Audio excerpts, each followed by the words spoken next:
კაი ქართველიო, ვამბობთ ხშირად. მაშ ვინაა კაი ქართველი? კაიცული ბევრ საქმეს გააკეთებს, თუმცა ხშირად მოხდება, რომ პირი მოსტყდეს და დაიღალოს. მაგრამ სხვას ადამიანს ბევრს არგებს. კაიცხენი ბევრჯერ დაიღლება, ბევრჯერ გაიბანება ოფლში, ბევრს ტანჯვას ახნახავს, მაგრამ მხედარს კი ბევრს ასიამოვნებს. სანთელიც იმითია კარგი, რომ თვით იწვება და სხვას კი გზას უნათებს, წყდიაც აქარწყლებს, ნათელს გვფენს, უხილავს მიდამოს, ხილულად ახნის და სხვანი. ერთი სიტყვით, კარგს, რასაც ვხედავთ ბუნებაში, ყოფილა თავისთვის უსარგებლო, ხოლო სხვისთვის კი სასარგებლო, სახეი. სხვისთვის რგება, სხვისთვის შემწეობის მიცემა ან კი ρίთა დასაწუნი. ამას დაიწუნებს მხოლოდ რეგვენი კაცი და ბრიყვი საზოგადოება. თუ კი ყველა სხვის შემწეობით, სხვის სიშველით ვიქნებით გამსჭვალული, სხვა ჩვენთვის იქნება. სხვას ჩვენთვის ენდომება კეთილი, ეს ისევ თავისის შველა გამოდის. თუმცა სხვა ფერით, სხვა წესით, რომელიც უფრო ღვთიურია, უფრო კაცობრივი, რადგან ამგვარი დამოკიდებულება ერთისა მეორესთან სპობს შურს, ტრობას კაცთა შორის. არც მონობას ჩაუვლია ისე სარგებლობა არ მოეტანოს, ვინაიდან მეცნიერება და ხელოვნება მან დაჰბარდა და არც დღევანდელი კაი კაცის ღვაწლი ჩაივლის ისე, რომ ქვეყანას მის ყოფა ცხოვრებას არაფერი არ ჰქონს.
მე სანდრო ჟანშიაშვილის მოგონება მომეწონა და იმას მოგასმენინე.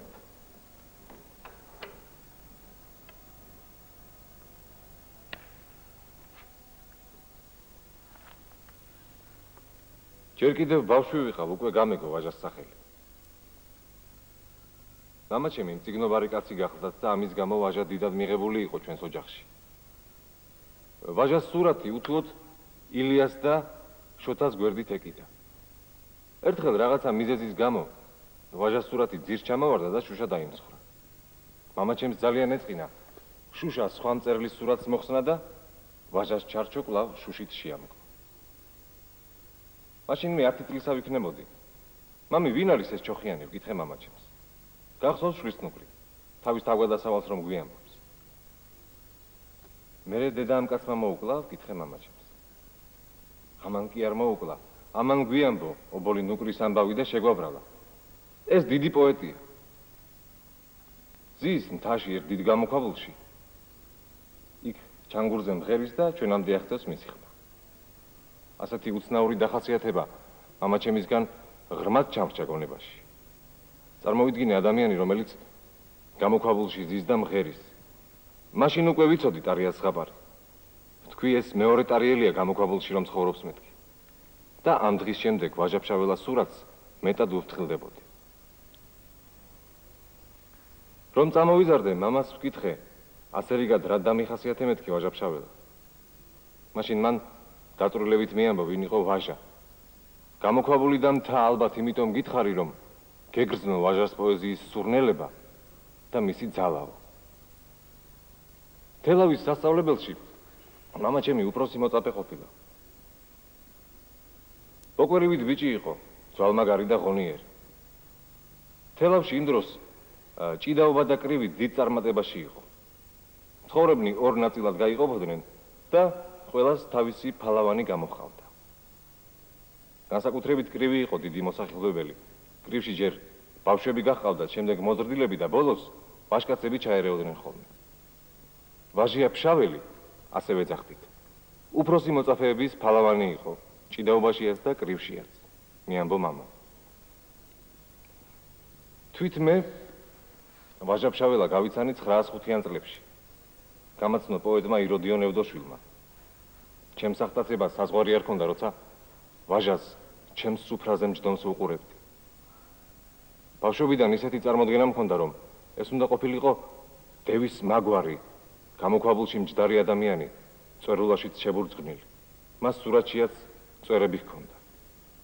ახლა კი უცქერდი ვაჟას კოხტა სირმებიან ჩოხაში გაპარსულს. მას ჰქონდა ხორბლისფერი ვაჟკაცური სახე, არტივისებური თვალები, სწორი ცხვირი. ცალი თვალის ქვემო ქუთუთო რაღაც სნეულებას ამოეჭამა, მაგრამ ეს გარემოება არ ამახინჯებდა მის სახეს. პირიქით, რაღაც იდუმალ შთაბეჭდილებას ტოვებდა ოდნავ ფართოდ გახელილი ცალი თვალი. შემოდგომობით და ზამთრობით ვაჟა თბილისის ხშირი სტუმარი იყო. მეგობრები ოხუნჯობდნენ კიდეც, ვაჟა ჩამოვიდა, ხურჯინით ლექსები ჩამოიტანაო. ეს გამოთქმა ერთ-ერთ მხატვარს პირდაპირ მნიშვნელობით გაუგია და კიდეც დაუხატავს ვაჟა ხურჯინით ილიასთან, რომელსაც ლექსებს უკითხავს. ვაჟა ძალიან ამპარტავანი, ამაყი და ჯენტლმენი იყო. მე ის ხშირად მინახავს ქუჩაში. ეცვა სუფთად დაწმენდილი ჩოხა ახალუხი, კოხტად დაპრიალებული წაღები, ხელზე გადაგდებული ჰქონდა ყაბალახი, თავზე იხურავდა გარიბალდის ან ძვირფასი კრავის ფაფახს. და ქუჩაში არათუ ხურჯინით არ გაივლიდა, პაპიროსიც კი ეთაკილებოდა. და მით უმეტეს რედაქციაში ილიას არ მიაკითხავდა ხურჯინით. არ ვიცი რატომ, მაგრამ ჩვენში არსებობდა ასეთი აზრი, რომ ვაჟა ნაკლებად კულტუროსანი იყო. არ იცნობდა არც ევროპის თანამედროვე ლიტერატურას, არც კლასიკოსებს. ეს მეტად უმართებულ აზრი გავრცელებული იყო მისი ლიტერატურული მოკიშპეების მიერ და შემდეგ გამეორებული სხვების მიერაც. პირიქით, ვაჟა მეტად განათლებული პოეტი იყო. იცნობდა ყველა კლასიკოსს, თარგმნა შილერი, ედგარ პო და მაშინ, როდესაც ჩვენი ცანცარა ინტელიგენცია და მეც მათ შორის ძალიან გატაცებული ვიყავით ნიცშიანელობით, კერძო კამათში ვაჟა იცე აკრიტიკებდა ნიცშეს, რომ მისგან ნაწამალი აღარ რჩებოდა. ასე ამბობდა ღონე მილეულს უსუსურ მეწრვილმანე ვაჭარს ენატრება ზეკაცი ზარათუსტრა, ხოლო ჩვენში ცხვირმოუხოცელი მოხევე და მთიელი იგივე ზარათუსტრა არის მხოლოდ იმ განსხვავებით, რომ ჩვენი მოხევე და მთიელი უფრო რაინდია, ხოლო ნიცშეს ზარათუსტრა სუსტი მქელავი, სისხლის მსმელი, მოვალეობის შემგინებელია. ესე იგი, არ არის ვაჟკაცი ადამიანია.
ფიქრობ, ინტერესმოკლებული არ უნდა იყოს ექვთიმე თაყაიშვილის მოგონება. თბილისში რომ ჩამოვედი, ვაჟას ვერ ვხედავდი. მაგრამ ერთი მისი საქმე წამოიჭრა წერა-კითხვის გამავრცელებელი საზოგადოების კომიტეტში და მაშინ შევიტყვე, რომ ის მანგლისის მახლობლად თონეთში ყოფილიყო მასწავლებლად. ასეთი საჩივარი მოვიდა. ცუდად იქცევა. მუშტიკრივით გვიმასპინძლდება და ხანჯლითაც გვემუქრებაო. გამოძიებისათვის იქ გაგზავნეს წერა-კითხვის გამავრცელებელი საზოგადოების მწარმოებელი იაკობ მანსვეტაშვილი და იმან მოიტანა ამბავი, რომ ვაჟას ჩხუბი მოსვლია ერთ რუსის ოფიცერთან. ისინი ერთმანეთს ხელით შეხებიან. ბოლოს და ბოლოს საქმე იმით დამთავრდა, რომ ვაჟა-ფშაველამ მიატოვა სამსახური. შემდეგ, როცა მე დავაარსე საისტორიო და საეთნოგრაფიო საზოგადოება, ჩვენ შევუდექით სახალხო პოეზიის ნიმუშების შეკრებასა და გამოქვეყნებას. გვინდოდა შეგვეკრება დაწვრილებითი ეთნოგრაფიული მასალები საზოგადოდ მთიელთა და განსაკუთრებით ფშავ-ხევსურების ცხოვრების შესახებ. მე ვთხოვე ვაჟა-ფშაველას. ამას შენზე უკეთესად ვერავინ შეგვიდგას. გასამრჯელოს მოგართმევთ. ჩვენ გვაინტერესებს ფშავ-ხევსურების ცხოვრების პირობები, მათი ზნეჩვეულებანი, მისწრაფებანი და ხასიათები. ვაჟა-ფშაველა დამპირდა. რამოდენიმე ხნის შემდეგ ვაჟა მოგვიტანა შესანიშნავი მოთხრობა, ფშაველი და მისი წუთი სოფელი, რომელიც დაბეჭდილია ძველი საქართველოს მეორე ტომში. ეს ნაწარმოები ნამდვილი პოეტური მოთხრობაა, რომელსაც თან ახლავს ფშავური ლექსები და ანდაზები. ხევსურების შესახებ ასეთი მოთხრობის დაწერა ვაჟამ საუბედუროდ ვერ მოასწრო.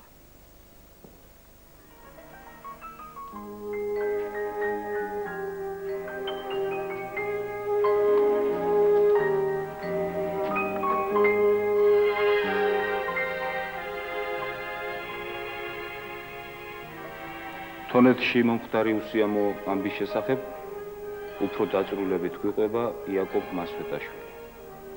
თუმცა მის მოგონებებში სხვაც ბევრი საინტერესო რამ არის. აი ფრაგმენტები, რომლებიც ჩვენ შევარჩიეთ. მე მაშინ საზოგადოების მდივანი ვიყავი და თონეთში მომიხდა ჩასვლა. იქ ვაჟას ნამბობიდან შემდეგი შევიტყვე. თონეთში მოსულიყო 3 რუსის ოფიცერი და ქეიფი გაემართათ. მიუწვევიათ ვაჟაც. სმის დროს ერთ-ერთ რუსის ოფიცერს რაღაც არასაგადისი ეთქვა ქართველების შესახებ, რაც ვაჟას შეურაცხყოფად მიუღია და მისთვის ცილა გაურთავს. ატეხილა ჩხუბი. უცემიათ ვაჟა, თუმცა მასაც არ დაუკლია. შემდეგ გაუშველებიათ და საქმე ამით დამთავრებულა. შესაძლოა იყო საქმე ცუდად დატრიალებულიყო, რადგან შეურაცხყოფილი მაინც რუსის ოფიცერი გახდათ. ეს კარგად იცოდა თვითონ ვაჟამ და მითხრა, თუ საზოგადოებას რაიმე უსიამოვნება მოელის ჩემი გულისთვის, მე მზადა ვარ თვითონ დავანებო თავი მასწავლებლობასო. მაინც არ მიჩერდება გული ამ გადაყულებულ ადგილასო. ვაჟა სკოლის შენობაში ცხოვრობდა და მეც მასთან გავჩერდი. ივერიაზე ჩამომიგდო საუბარი და მითხრა, რომ დაწერილი მაქვს ლექსები, პოემები და ივერია ხომ არ დამიბეჭდავს. შემდეგ გამოიტანა დიდრონი რვეულები და წამიკითხა. ჯერ შვილისნუკრის ნაამბობი, ხოლო შემდეგ პოემა მოხუცის ნათქვამი. ჩემს სიხარულს საზღვარი არ ჰქონდა. ვაჟას უთხარი, შეკაი კაცო, თუ ასეთი მარგალიტები გეკულებოდა, ვის უნახავდი ამდენ ხანს ძუნწივით ზანდუქში ჩაკეტილებს. ხვალვე წავიღებ ივერიაში, დაგიბეჭდავთ და გასამრჯელოსაც მიიღებთ. ვაჟას ესიამოვნა ჩემი სიტყვები და მითხრა, შვილისნუკრის ნაამბობი უკვე გავაგზავნე სახმაწვილო ჟურნალში დასაბეჭდათო. თბილისში დაბრუნების დღესვე კიდევ ერთხელ გადავიკითხე შვილისნუკრის ნაამბობი და იმავე დღეს რეცენზია ივერიაში მოვათავსე. ილიამ, როდესაც ეს რეცენზია წაიკითხა, შემოვიდა რედაქციაში და გითხრა, აბა წამიკითხეთ დანარჩენი მოთხრობებია. წაუკითხეთ. კითხვის დროს ილიას სახეზე სიამოვნების შუქი გადაკრავდა. და გაიძახო და შორს წავა, შორს. ეგ ბიჭიო. წარმავალმა ნიჭმა გულით იგრძნო მომავალი დიდი ნიჭი.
$1919 წელს ლაშარობა 17-18 მკათათვეს მოხდა. ლაშარობა 2 დღეს გაგრძელდა. ლაშარი საერთო სათემო ხატი იყო და ფხოვის ყველა თემი ერთად იყრიდა თავს. აქ იყვნენ თუშები, ფშავები, ხევსურები, ქისტები, ოსები, პარელი ქართველები ყვარლიდან, შირაქიდან, ქართლიდან, თიულეთ გუდამაყრიდან, ხევიდან. ლაშარის თავხევის ბერმა ღრმად მოხუცმა კაცმა, რომელსაც დიდი საზოგადოებრივი წონა და გავლენა ჰქონდა. შეაჟღარულა ლაშარის საბრძოლო დროშა და წარმოსთქვა ლოცვა. შემდგომ თითქო ლოცვებს ინანიებსო შეღაღადა მეუფეს და განაცხადა. ხალხო და ჯამაათნო, დრო აირია. ქვეყანას, ხალხს, განსა და დროშას პატრონი სჭირდება. მე დაუძლურდი. სიცოცხლეს ცოცხალი ადამიანი ალამაზებს. ნახევარ საუკუნეზე მეტი ვემსახურე ლაშარსა და ქვეყანასო. აქ თავხევის ბერმა აპრიალებული კელაპტარი თავზე მოთასწია, წრე შემოხაზა, ლაშარის დროშას შეახო და წამოიძახა. ამიერიდან თავხევის ბერობა, საბჭოს თავმჯდომარეობა ღირსეულ ქართველს ლუკა რაზიკაშვილს დაეკისრაო. ერთხანს სიჩუმე ჩამოვარდა, ხოლო შემდეგ კი ამინო დაიგუგუნა ხალხმა და თავკაცის შეგონებას მუხლზე დაჩოქებით უპასუხა. ვაჟა ამას კი არ მოელოდა. მართალია იგი დიდი პატივით სარგებლობდა ლაშარშიც, მაგრამ საბჭოს კამზე თუ დაჯდებოდა, ამას კი არასოდეს მოიფიქრებდა. გისვინოს წმინდა ლაშარის ჯვარმა გუგუნებდა ლაშარის ხეობა. ვაჟა ერთხანს გაოგნებული იდგა და ღრმად ჩაფიქრებულიყო. გონს მაშინ მოეგო, როცა გარს 12 ხევის ბერი მოეხვია და საბჭოს კამზე ასვლა შესთავაზა. სახარბაკეზეთ 8 ვერძი, 9 სამსხვერპლო და 1 კურატი გამოიყვანეს.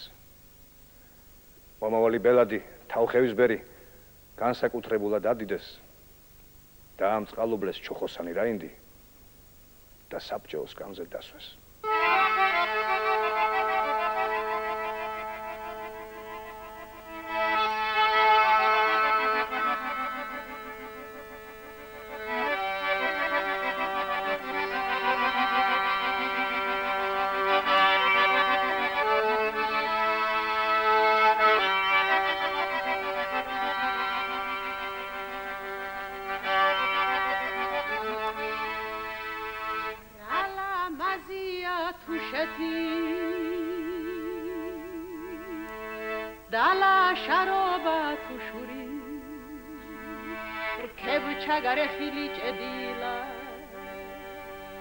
სანთლით შუბლგა და კუსული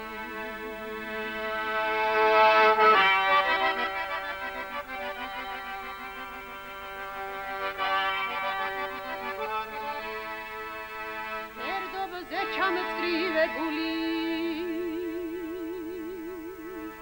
ლურჯკაბიანი ფიჭვები რა ლამაზია თუშეთი მისი ლამაზი თოვლები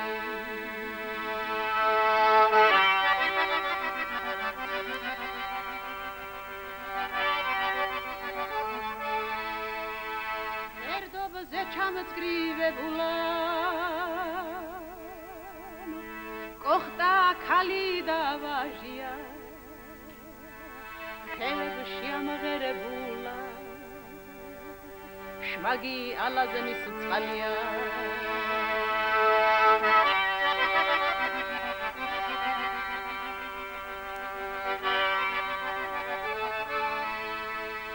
ჯიხის რქით ცივი ლუდისმა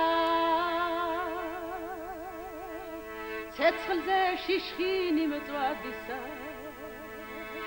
გარემონაზე აცეკვებული თითები თუშის ქალისა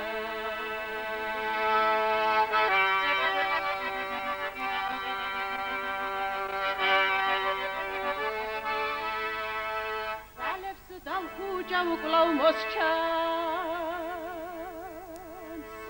სადო ღეცხენთა კისრები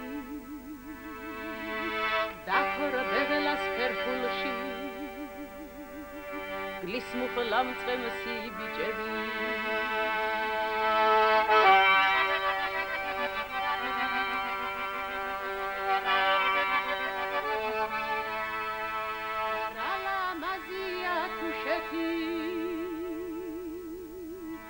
Dala sharoba tu shuri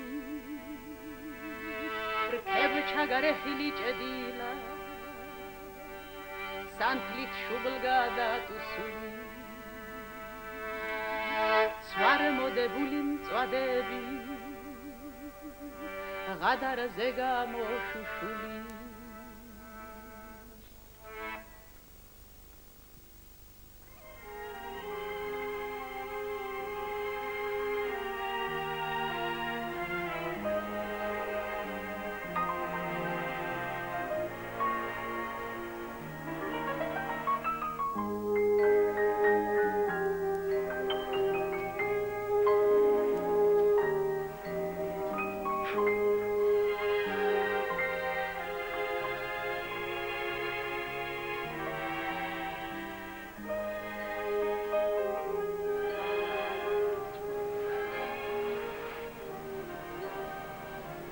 ვეფხო აკობაშვილის მოგონება.